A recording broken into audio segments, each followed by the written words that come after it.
बिस्मिल्लाहिर्रहमानिर्रहीम। नाज़रीन अस्सलाम वालेकुम, मैं हूँ इमरान वसीम। आज की इस वीडियो में नाज़रीन 3 ख़बरों पर आप नाज़रीन के साथ गुफ्तगू करेंगे। सबसे पहले हम बात करेंगे आज सुप्रीम कोर्ट ऑफ पाकिस्तान में NA-75 डस्का के हवाले से इलेक्शन कमीशन के फ़ैसले के ख़िलाफ़ तहरीक इंसाफ के उम्मीदवार अली असजद मली की अपील पर समाअत हुई। आज की अदालती कार्रवाई की नाज़रीन ख़ास बात ये रही वो वीडियोज़ जिस पर इलेक्शन कमीशन ने इन्हिसार करते हुए डस्का के ज़िमनी इलेक्शन को कलअदम करार दिया था। आज की अदालती कार्रवाई में उन वीडियोज़ पर सुप्रीम कोर्ट ऑफ पाकिस्तान की जानिब से सख्त सवालात उठाए गए हैं।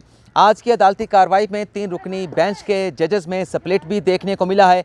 NA-75 डस्का के पूरे हल्के में रीपोल कराने के मामले पर जजेस की डिफरेंस ऑफ ओपिनियन भी सुनने को मिली है। तो आज की इस अदालती कार्रवाई की तफसीलात आप नाज़रीन के साथ शेयर करेंगे। और इसके अलावा आज की हमारी जो 2 ख़बरें हैं वो इलेक्शन कमीशन ऑफ पाकिस्तान से हैं। आज इलेक्शन कमीशन में वज़ीर आज़म तरक्याती फ़ंड केस की समाअत हुई। इलेक्शन कमीशन में Tehreek Insaf foreign funding case की समाअत हुई। इन दोनों ख़बरों की तफसीलात भी आप नाज़रीन के साथ शेयर करेंगे। तो सबसे पहले बात कर लेते हैं जो आज की हमारी टॉप स्टोरी है, जो इलेक्शन कमीशन के फ़ैसले के ख़िलाफ़ तहरीक इंसाफ की उम्मीदवार की अपील पर समाअत की गई है। उसकी तफसीलात आप नाज़रीन के साथ शेयर करते हैं। नाज़रीन, जस्टिस उमरता बंदियाल की सरबराही में 3 रुकनी बेंच ने इस केस की समाअत का आगाज़ किया तो मुस्लिम नवाज़ की उम्मीदवार नौशीन इफ्तिखार के वकील सलमान अकरम राजा आज अदालत में पेश नहीं हुए। उनके मुआवन वकील अदालत में पेश हुए और उनकी जानिब से अदालत को यह बताया गया कि सलमान अकरम राजा के जूनियर का कोरोना टेस्ट पॉजिटिव आया है और इस खदशे की बुनियाद के ऊपर कहीं सलमान अकरम राजा कोरोना में मुब्तला तो नहीं हो गए, उन्होंने ख़ुद को क्वारंटीन कर लिया है।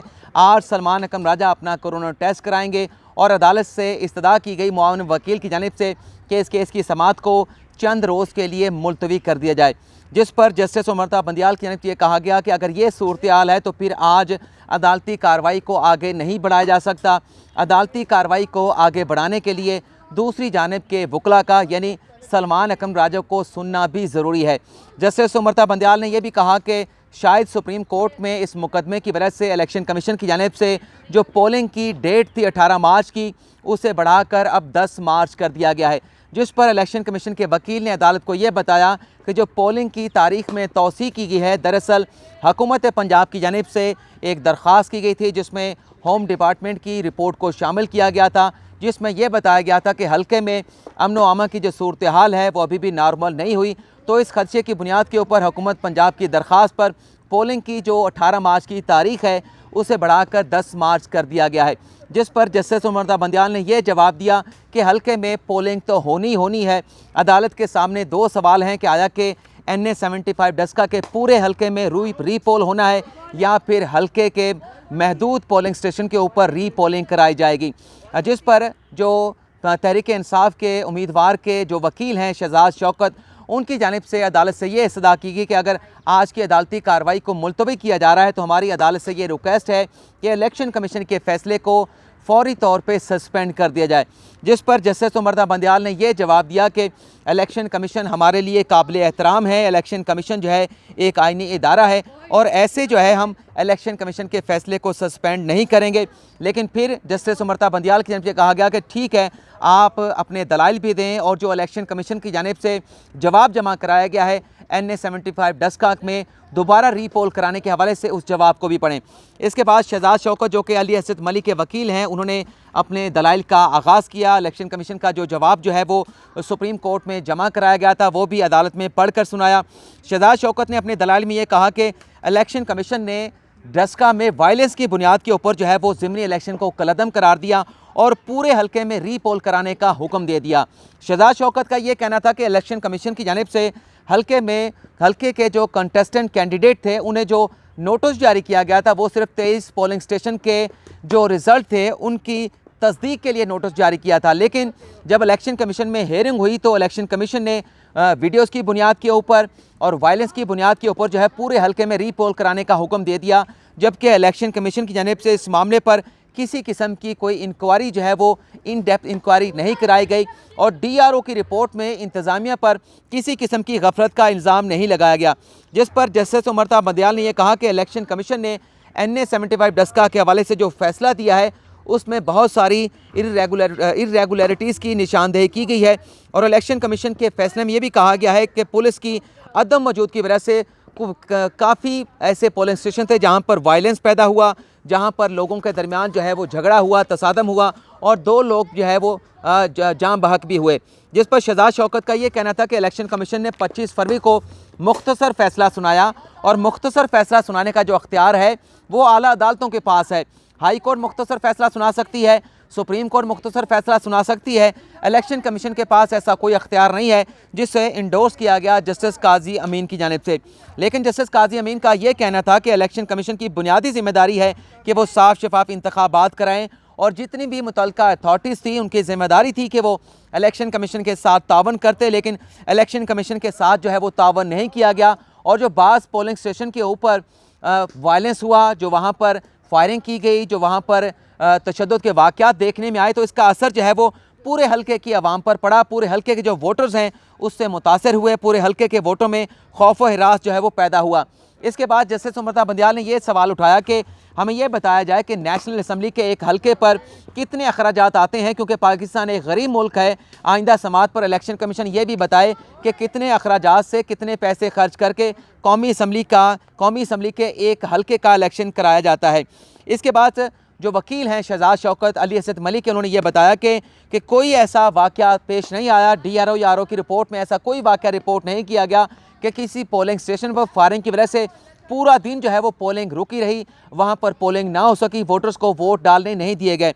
जिस पर जस्टिस काजी अमीन ने कहा कि सेक्शन 9 के तहत जो है इलेक्शन कमीशन के पास मुकम्मल अख्तियार है कि वो इलेक्शन को कलअदम करार दे सकता है।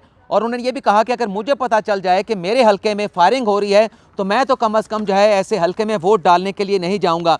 लेकिन इलेक्शन कमीशन के वकील की जानिब से बताया गया कि होम डिपार्टमेंट की, पंजाब के होम डिपार्टमेंट की अभी भी रिपोर्ट मौजूद है कि हल्के में हालात जो है वो नॉर्मलाइज नहीं हुए, इसी वजह से जो पोलिंग की डेट है उससे एक्सटेंड कर दिया गया है।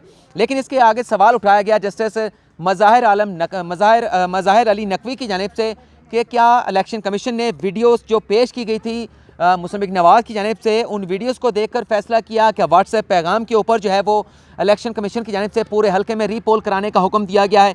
जो वीडियोस पेश की गई उस पर सवाल उठाया गया जस्टिस मज़ाहिर अली नकवी की जानिब से कि उन वीडियोस की तस्दीक किस तरह से की गई, क्या उनका फोरेंसिक ऑडिट कराया गया, वीडियोस किसने बनाई थी, क्या इस बात की तस्दीक की गई? और जस्टिस मज़ाहिर नकवी ने यह भी कहा कि ये जो वीडियोस बनाने वाला कल्चर है ये ख़त्म होना चाहिए, आते जाते चलते हुए लोगों की वीडियोस बना ली जाती है। इसके आगे चल के जस्टिस काजी अमीन ने कहा कि बल्कि जस्टिस उमरता बंदियाल ने कहा कि IG और चीफ सेक्रेटरी ने तावन नहीं किया, उनके साथ रब्ता किया गया इलेक्शन कमीशन की जानिब से, लेकिन चीफ सेक्रेटरी और IG ने उन्हें रिस्पॉन्ड नहीं किया। जस्टिस उमरता बंदियाल ने यह सवाल पूछा कि IG की जानिब से रिपोर्ट इलेक्शन कमीशन में इस मामले पर नहीं जमा कराई गई, क्या IG को इलेक्शन कमीशन की जानिब से तौहीन अदालत का नोटिस जारी किया गया, क्या IG इलेक्शन कमीशन के सामने पेश हुए? जिस पर इलेक्शन कमीशन के वकील ने यह बताया कि IG की जानिब से ऐसी कोई रिपोर्ट जो है वो इलेक्शन कमीशन को जमा नहीं कराई गई। लेकिन जस्टिस मज़ाहिर अली नकवी का ये कहना था कि तशद्दुद की बुनियाद के ऊपर इलेक्शन कमीशन ने पूरे हल्के में रीपोल कराने का हुक्म दिया है। तो ये जो तशद्दुद के वाक़यात होते हैं, ये जो हवाई फायरिंग के वाक़यात होते हैं, ये तो हमारे इंतखाबी अमल का कल्चर बन चुका है। अब तक कितने इलेक्शन जो है वो इस तरह आप हमें बता सकते हैं कि जिसमें ऐसा इलेक्शन बताए जिसमें फायरिंग ना हुई हो, जिसमें तशद्दुद ना हुआ हो? ये तो एक हमारे इंतखाबी जो एक सिस्टम है उसका कल्चर बन चुका है। लेकिन जस्टिस काजी अमीन ने कहा कि क्या जमहूरियत जो है वो बंदूकों के नीचे चल सकती है? इस कल्चर का ख़ात्मा होना चाहिए जो इंतखाबात के दौरान तशद्दुद किया जाता है, जो हवाई फायरिंग के वाक़यात होते हैं, इसका ख़ात्मा होना चाहिए। आगे चल के जस्टिस उमरता बंदियाल ने कहा कि 90 पोलिंग स्टेशन जो है वो अमन व अमान की सूरत हाल की वजह से मुतासर हुए थे। 20 पोलिंग स्टेशन पर एतराज़ात उठाए गए, लेकिन 70 मज़ीद पोलिंग स्टेशन भी सामने आ चुके हैं और तशद्दुद की वजह से वोटर्स की हौसला शिकनी हुई है। और उसमें फ़ौज जो है, जस्टिस उमरता बंदियाल का ये कहना था कि इलेक्शन कमीशन का है, आम इंतखाबात में फ़ौज को सिक्योरिटी की जिम्मेदारी दी गई थी, लेकिन ज़िमनी इलेक्शन में फ़ौज पर इन्हिसार किया गया इलेक्शन कमीशन की जानिब से। और शायद ये इलेक्शन कमीशन का फ़ॉल्ट था कि हल्के में NA-75 डस्का में यह अमन अमान की सूरत हाल जो है पैदा हुई। इसके बाद अदालत की जानिब से अदालती कार्रवाई को जो है वो जुमे तक मुलतवी कर दिया गया है। इलेक्शन कमीशन से एक तो तफसीलात मांगी गई हैं कि एक नेशनल असम्बली के सीट पर इलेक्शन कराने पर कितने अखराजात जो है वो उठाने पड़ते हैं, कौमी ख़जाने से कितने अखराजात बर्दाश्त करने पड़ते हैं, ये बताया जाए। और अदालत ने यह कहा है कि हमारे पास सामने दो सवाल हैं। एक तो यह है कि वो क्या शवाहिद थे, उनके मयार क्या थे जिस पर इलेक्शन कमीशन ने रीपोल कराने का हुक्म दिया है। दूसरा जो हमारे सामने सवाल है वो हल्के में कंडक्ट के हवाले से इलीगलिटीज़ का है और जो वायलेंस किया गया है उसकी इंटेंसी उसकी ग्रेविटी का है। तो ये दो उसकी डिग्री का है। तो इस तरह से इस केस की समाअत को मुलतवी कर दिया गया जुमे तक। लेकिन आज जजेस ने जिस तरह से सवाल किए हैं तो उससे बाज़ार ये लगा कि एक जज बेंच के ऐसे हैं जो उनकी राय लगती है कि इस अपील को मुस्तरद कर दिया जाए, काबिल समाअत करार ना दिया जाए, जबकि दो जजेस ऐसे हैं उनकी राय ये लग रही है कि हल्के के अंदर महदूद पोलिंग स्टेशन के ऊपर रीपोल होना चाहिए। और रीपोल कितने पोलिंग स्टेशन पर होना चाहिए उसमें भी उन दो जजेस के दरमियान जो है वो इख्तलाफ देखने और सुनने को मिल रहा है। ये नाज़रीन आज की हमारी पहली खबर। बाकी दो खबरों के हवाले से पाकिस्तान पीपल्स पार्टी के नय्यर बुखारी ने वज़ीर-ए-आज़म इमरान खान पर तरक्याती फ़ंड देने के इल्ज़ाम लगाया था। इलेक्शन कमीशन में दरख्वास्त दायर की गई थी जिसमें यह कहा गया था कि सेनेट के इलेक्शन के दौरान हुकूमत की जानिब से सरकारी सतह पर वज़ीर-ए-आज़म इमरान खान ने अपने सेनेट के उम्मीदवारों के लिए कैंपेन चलाई। अरकान असम्बली को तरक्याती फ़ंड देने का वादा किया गया। इस पर कार्रवाई करने की रिक्वेस्ट की गई थी पाकिस्तान पीपल्स पार्टी के रहनुमा नय्यर बुखारी की जानिब से। लेकिन इलेक्शन कमीशन ने पाकिस्तान पीपल्स पार्टी के रहनुमा नय्यर बुखारी की इस दरख्वास्त पर फैसला महफूज किया और बाद अज़ां इस दरख्वास्त को नाकाबिल समाअत करार देते हुए मुस्तरद कर दिया गया है। दूसरा, आज इलेक्शन कमीशन ने फॉरेन फंडिंग केस की समाअत हुई। फॉरेन फंडिंग केस में अकबर एस बाबर जो ये मामला लेकर इलेक्शन कमीशन में पहुंचे थे, उन्होंने ये आर्गूमेंट्स किए हैं कि स्क्रूटनी कमेटी में जो तहरीक इंसाफ की जानिब से दस्तावेज़ात जमा कराई जा रही हैं वो दस्तावेज़ात मुझे फ़राहम नहीं की जा रही। मैंने स्क्रूटनी कमेटी को दरख्वास्त दी है लेकिन मेरी दरख्वास्त के ऊपर स्क्रूटनी कमेटी ने मुझे दस्तावेज़ात फ़राहम नहीं की, जिस पर आज इलेक्शन कमीशन ने पाकिस्तान तहरीक इंसाफ और वज़ीर-ए-आज़म इमरान खान को बतौर चेयरमैन पाकिस्तान तहरीक इंसाफ जो है वो नोटिस जारी कर दिया है। तो ये दो खबरें थी इलेक्शन कमीशन ऑफ पाकिस्तान से। तो नाज़रीन आज की इस वीडियो में आपसे इजाज़त चाहूँगा। अब यहाँ से रुख करेंगे जो पाकिस्तान डेमोक्रेटिक मूवमेंट का मरकज़ी इजलास जो है वो जारी है, वहाँ से वहाँ जाएंगे। वहाँ पर जो चीज़ें चल रही होगी, जो डेवलपमेंट चल रही होगी, उस हवाले से आप नाज़रीन को रिपोर्ट करेंगे।